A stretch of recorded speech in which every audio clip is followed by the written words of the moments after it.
हे कृष्णा। ओम नमः शिवाय। प्रिय भक्तगणों, गुरुवार व्रत करने से बृहस्पति देवता प्रसन्न होते हैं। यह व्रत अत्यंत फलदायी है।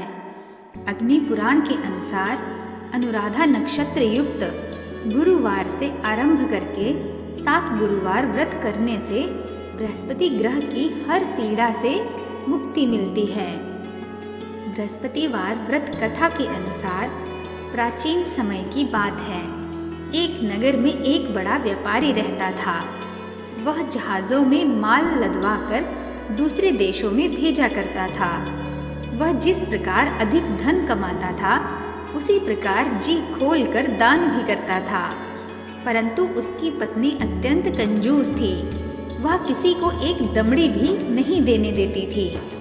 एक बार सेठ जब दूसरे देश व्यापार करने गया तो पीछे से बृहस्पति देव ने साधु वेश में उसकी पत्नी से भिक्षा मांगी। व्यापारी की पत्नी बृहस्पति देव से बोली, हे साधु महाराज, मैं इस दान और पुण्य से तंग आ गई हूँ। आप कोई ऐसा उपाय बताएं जिससे मेरा सारा धन नष्ट हो जाए और मैं आराम से रह सकूं। बृहस्पति देव ने कहा, हे देवी, तुम बड़ी विचित्र हो। संतान और धन से कोई दुखी होता है क्या? अगर अधिक धन है तो इसे शुभ कार्यों में लगाओ। कुंवारी कन्याओं का विवाह कराओ। विद्यालय और बाग बगीचों का निर्माण कराओ। ऐसे पुण्य कार्य करने से तुम्हारा लोक परलोक सार्थक हो सकता है। परंतु साधु की इन बातों से व्यापारी की पत्नी को कोई खुशी ना हुई। उसने कहा, मुझे ऐसे धन की आवश्यकता नहीं जिसे मैं दान दूं। तब बृहस्पति देव बोले, यदि तुम्हारी ऐसी इच्छा है तो तुम एक उपाय करना। 7 बृहस्पतिवार घर को गोबर से लीपना। अपने केशों को पीली मिट्टी से धोना। केशों को धोते समय स्नान करना। व्यापारी से हजामत बनाने को कहना। भोजन में मांस मदिरा खाना। कपड़े अपने घर धोना। ऐसा करने से तुम्हारा सारा धन नष्ट हो जाएगा।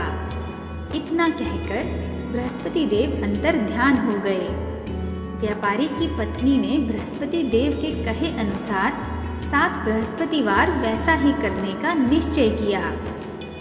केवल 3 बृहस्पतिवार बीते थे कि उसकी सारी धन संपत्ति नष्ट हो गई और वह परलोक सिधार गई। जब व्यापारी वापस आया तो उसने देखा कि उसका सब कुछ नष्ट हो चुका है। उस व्यापारी ने अपनी पुत्री को सांत्वना दी और दूसरे नगर में जाकर बस गया। वहाँ वह जंगल से लकड़ी काट कर लाता और शहर में बेचता। इस तरह वह अपना जीवन व्यतीत करने लगा।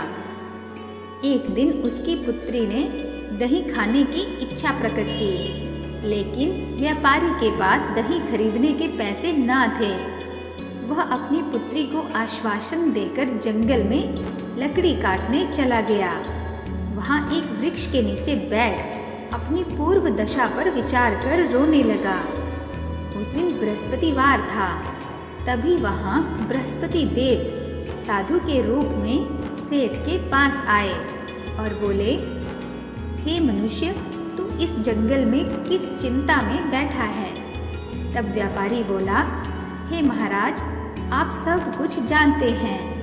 इतना कहकर व्यापारी अपनी कहानी सुनाकर रो पड़ा। बृहस्पति देव बोले, देखो बेटा, तुम्हारी पत्नी ने बृहस्पति देव का अपमान किया था। इसी कारण तुम्हारा यह हाल हुआ है। लेकिन अब तुम किसी प्रकार की चिंता ना करो। तुम गुरुवार के दिन बृहस्पति देव का पाठ करो। 2 पैसे के चने और गुड़ को लेकर जल के लोटे में शक्कर डालकर वह अमृत और प्रसाद अपने परिवार के सदस्यों और कथा सुनने वालों में बांट दो। स्वयं भी प्रसाद और चरणामृत लो। भगवान तुम्हारा अवश्य कल्याण करेंगे।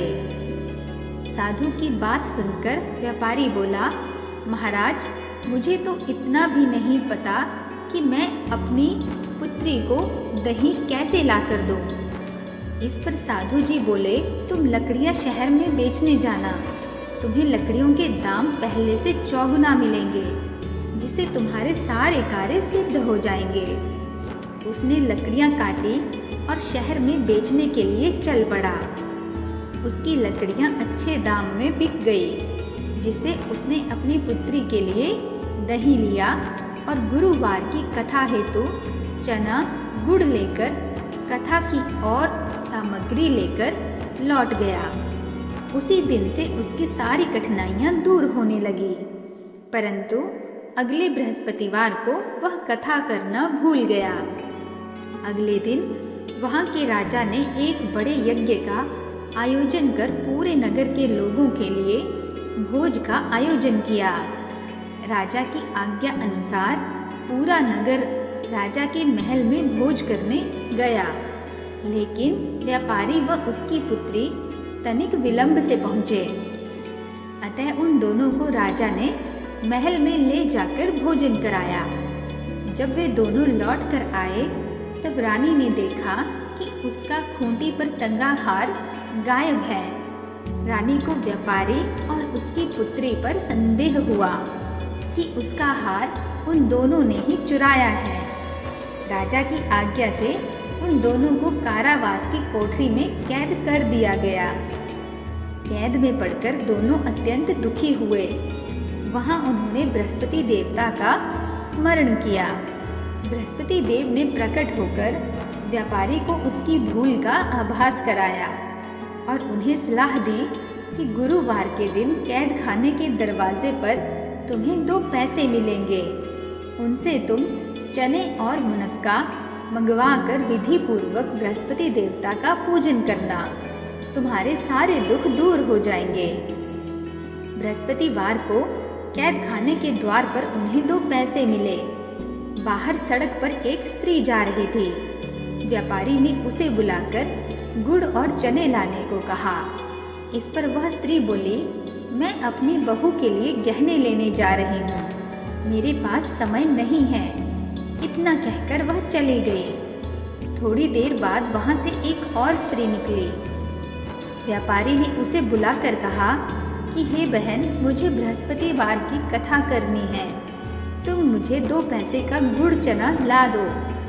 बृहस्पति देव का नाम सुनकर वह स्त्री बोली, भाई, मैं तुम्हें अभी गुड़ और चना लाकर देती हूँ। मेरा इकलौता पुत्र मर गया है, मैं उसके लिए कफन लेने जा रही थी, लेकिन मैं पहले तुम्हारा काम करूँगी, उसके बाद अपने पुत्र के लिए कफन लाऊंगी। वह स्त्री बाजार से व्यापारी के लिए गुड़ चना ले आई और स्वयं भी बृहस्पति देव की कथा सुनी। कथा के समाप्त होने पर वह स्त्री कफन लेकर अपने घर गई। घर पर लोग उसके पुत्र की लाश को राम नाम सत्य है कहते हुए शमशान ले जाने की तैयारी कर रहे थे। स्त्री बोली, पुत्र का मुख देखकर उस स्त्री ने उसके मुंह में प्रसाद और चरणामृत डाला। प्रसाद और चरणामृत के प्रभाव से वह पुनः जीवित हो गया। पहली स्त्री जिसने बृहस्पति देव का निरादर किया था, वह जब अपने पुत्र के विवाह हेतु पुत्र वधू के लिए गहने लेकर लौटी और जैसे ही उसका पुत्र घोड़ी पर बैठकर निकला, वैसे ही घोड़ी ने ऐसी उछाल मारी कि वह घोड़ी से गिरकर मर गया। यह देख स्त्री रो रो कर बृहस्पति देव से क्षमा याचना करने लगी।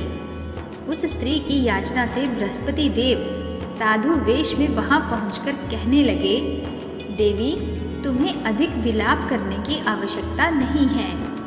यह बृहस्पति देव का अनादर करने के कारण हुआ है।